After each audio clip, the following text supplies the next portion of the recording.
do you know if an email is real?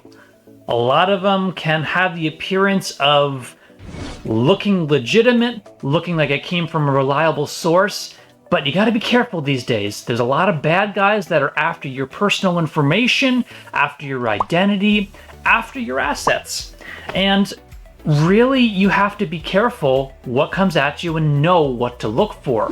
Let's take a closer look at an example and really assess, first of all, is it real? And two, how to spot a fake email.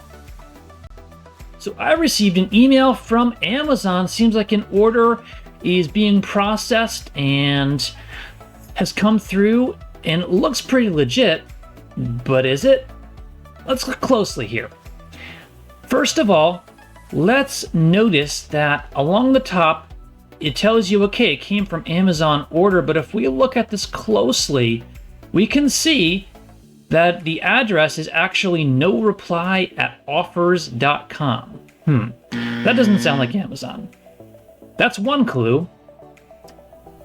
Another one here is that if we actually really read the details here, this is not written in really clean English. It's very choppy. For example, here, your order is on, space, comma, and can no longer be changed. It gives what looks like a semi-legit order number and a really expensive amount of money, and then links here. Links in these kinds of emails you should never click on, by the way. If you hover the mouse over in the lower left-hand corner, it will show you where this is actually going, and you can see very clearly this is not going to Amazon, okay? This is going to a fake, probably malicious space. Same thing for this one if I hover there.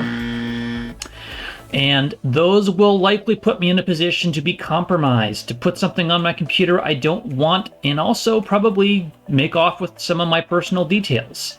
Those are big clues. So these are some quick tips on how you can stay safe while going through your email, while cruising around the internet, and living life day to day.